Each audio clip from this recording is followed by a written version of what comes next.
नमस्ते। आज के इस खास विश्लेषण में आप सभी का स्वागत है। आज हम जिस विषय पर बात करने जा रहे हैं ना, वो सच में बहुत दिलचस्प है। हम बात करेंगे वास्तुकला की एक ऐसी बेहतरीन इमारत की जिसने एक शाही युद्ध स्मारक से लेकर एक आज़ाद गणतंत्र के दिल तक का लंबा सफर तय किया है। मेरा मतलब है, ये ढांचा सिर्फ ईंट पत्थरों से नहीं बना है। इसमें हमारे इतिहास और हमारी बदलती पहचान की न जाने कितनी परतें छुपी हैं। तो चलिए इसमें गहराई से उतरते हैं। कभी आपने सोचा है कि आखिर एक साम्राज्य के लिए बनाया गया स्मारक एक आज़ाद गणतंत्र का हृदय कैसे बन जाता है? वैसे ये कोई मामूली कहानी नहीं है। ये एक ऐसी यात्रा है जो सत्ता के बदलाव, कड़े संघर्ष और एक पूरे राष्ट्र के पुनर्जन्म को दर्शाती है। आज हम इस पूरे सफर को 5 हिस्सों में समझेंगे। सबसे पहले देखेंगे साम्राज्य से जन्म, फिर समझेंगे मेहराब की वास्तुकला, उसके बाद बदलती हुई भव्य छतरी और अमर जवान की लौ पर बात करेंगे, और आखिर में देखेंगे किंग्स वे से कर्तव्य पथ तक का सफर। ये पूरा क्रम हमें इस ऐतिहासिक जगह की कहानी एकदम शुरुआत से समझाएगा। तो शुरुआत करते हैं हमारे पहले हिस्से से, साम्राज्य से जन्म। सीधे चलते हैं ब्रिटिश राज के उस दौर में जहां से इस भव्य परिसर की कहानी सच में शुरू हुई थी। आइए आगे बढ़ते हैं और देखते हैं कि ये सफर कैसे आगे बढ़ा। सोचिए, ये कोई 1-2 साल का काम नहीं था। ये दशकों लंबा सफर 1911 में शुरू हुआ, जब ब्रिटिश साम्राज्य ने अपनी राजधानी को कलकत्ता से दिल्ली लाने का बड़ा फैसला किया। इसके बाद नई शाही राजधानी बसाने के क्रम में 1921 में इस स्मारक की नींव रखी गई और आखिरकार 1931 में जाकर इसका उद्घाटन हुआ। लेकिन इस भव्य इमारत के पीछे की जो मानवीय कीमत थी ना, वो वाकई बहुत बड़ी थी।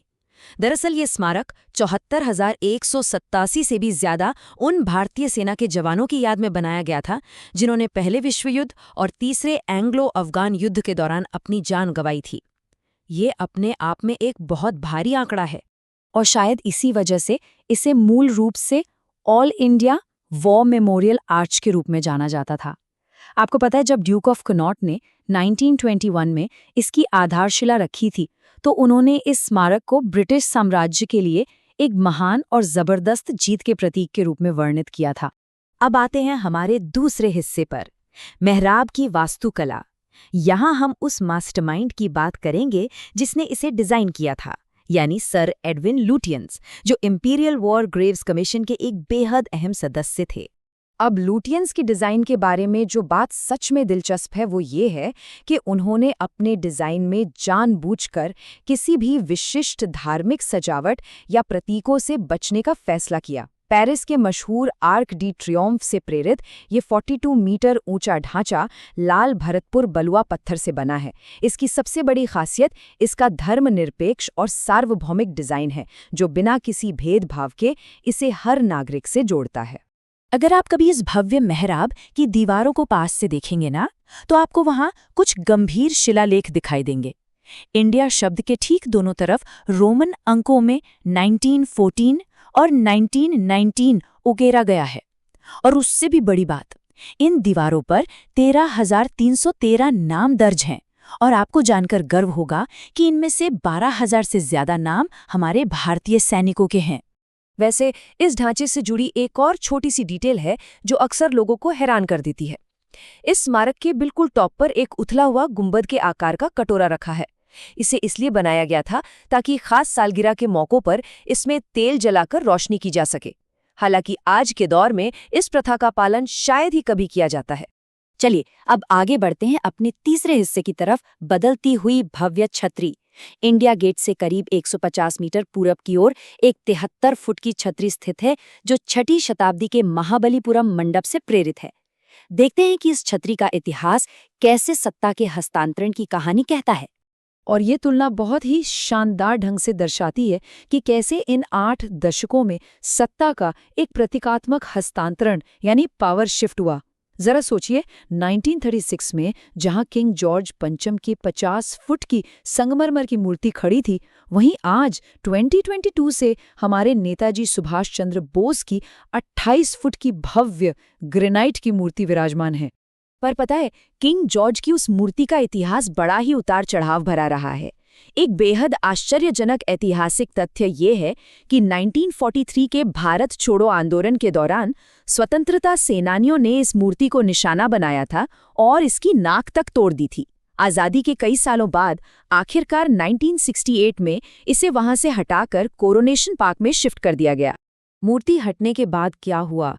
ये जगह 50 सालों तक, जी हाँ 50 साल से भी ज्यादा समय तक, बस एक खाली छतरी के नाम से जानी जाती रही।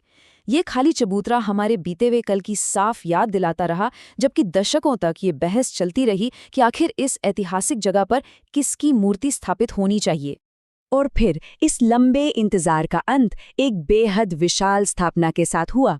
तेलंगाना से लाए गए 280 टन के एक अखंड ग्रेनाइट ब्लॉक से नेताजी की इस मूर्ति को हाथों से तराशा गया, जिसका फाइनल वजन 65 टन है। इसे सुनकर ही अंदाजा लगाया जा सकता है कि इस राष्ट्रीय सम्मान का पैमाना आखिर कितना बड़ा था। आइए अब आते हैं चौथे पड़ाव पर, अमर जवान की लौ। आज़ादी के बाद के इस युग की ओर बढ़ते हुए ये देखना बहुत अहम है कि कैसे भारत ने अपने खुद के राष्ट्रीय नायकों को सम्मानित करने के लिए इस जगह को एक नया रूप दिया। यहीं से अमर जवान ज्योति का सफ़र शुरू हुआ। इस ज्योति के सफ़र पर अगर हम गौर करें तो आप देखेंगे कि 1971 के भारत-पाक युद्ध के बाद 1972 में तत्कालीन प्रधानमंत्री इंदिरा गांधी द्वारा इस ज्योति को जलाया गया था। फिर 2019 में राष्ट्रीय युद्ध स्मारक बना और 2022 में इन दोनों लॉ को एक साथ मिला दिया गया। तो ये एक युद्ध के बाद दी गई श्रद्धांजलि से लेकर आज के एकीकरण तक की लंबी यात्रा है। करीब आधी सदी तक भारत के अज्ञात सैनिकों के मकबरे के रूप में कार्य करने वाले इस स्मारक की संरचना में एक काले संगमरमर का चबूतरा, एक उल्टी L1A1 राइफल, एक सैनिक का हेलमेट और 4 कलश शामिल हैं। शुरुआती दशकों में इस लौ को LPG और बाद में PNG के इस्तेमाल से प्रज्वलित रखा जाता था। तो यहाँ सबसे महत्वपूर्ण बात ये निकल कर आती है कि 2022 में लिए गए सरकार के फैसले के बाद ये शाश्वत लौ अब पासी स्थित राष्ट्रीय युद्ध स्मारक के अमर चक्र में प्रज्वलित है। ये हमारी सेना के सम्मान के मुख्य केंद्र में हुए एक व्यवस्थित बदलाव को दर्शाता है। और अब हम इस पूरे परिसर के आखिरी और एक नए भौगोलिक हिस्से की तरफ रुख करते हैं, किंग्सवे से कर्तव्य पथ। ये वही भव्य रास्ता है जो राष्ट्रपति भवन से लेकर इंडिया गेट तक फैला हुआ है। सेंट्रल विस्टा पुनर्विकास के तहत 2022 में इसे एक नया नाम मिला, कर्तव्य पथ। आपको पता है, इस हिंदी शब्द का सीधा सा मतलब है कर्तव्य का मार्ग या पाथ ऑफ ड्यूटी। ये नया नाम इस सड़क के भौतिक स्वरूप को एक नए और गहरे वैचारिक अर्थ के साथ जोड़ देता है। यहाँ औपनिवेशिक शुरुआत और हमारे आज की पहचान के बीच का फर्क बिल्कुल साफ दिखता है। जरा ध्यान दीजिए, 1920 में जो रास्ता लंदन के शाही बुलेवार्ड की तर्ज पर किंग्सवे के रूप में बना था, उसे 2022 में एक नया रूप मिला। जैसा कि प्रधानमंत्री ने बताया, इस बदलाव का मुख्य उद्देश्य औपनिवेशिक मानसिकता के प्रतीकों को पूरी तरह समाप्त करना है। इसके अलावा नागरिकों के लिए इस सार्वजनिक स्थान को फिर से जीवित करने वाले सेंट्रल विस्टा प्रोजेक्ट ने कई बड़े आधुनिकीकरण किए हैं। इसमें नए लाल ग्रेनाइट के पैदल मार्ग, राज्यों के अनुसार अलग-अलग फूड स्टॉल, उन्नत वेंडिंग जोन और 24 घंटे सुरक्षा व्यवस्था शामिल है। ये सब कुछ सितंबर 2022 में आम जनता के लिए खोल दिया गया था। तो इस पूरे विश्लेषण के आखिर में एक बहुत ही रोचक सवाल जहन में आता है। जैसे जैसे राष्ट्र विकसित होते हैं, आगे और किन ऐतिहासिक स्मारकों की पहचान फिर से तय की जाएगी? क्योंकि देखिए, सार्वजनिक स्थान सिर्फ ईंट और पत्थर के ढांचे नहीं है, वे हमारी बदलती हुई राष्ट्रीय पहचान का एक जीता जागता आईना है।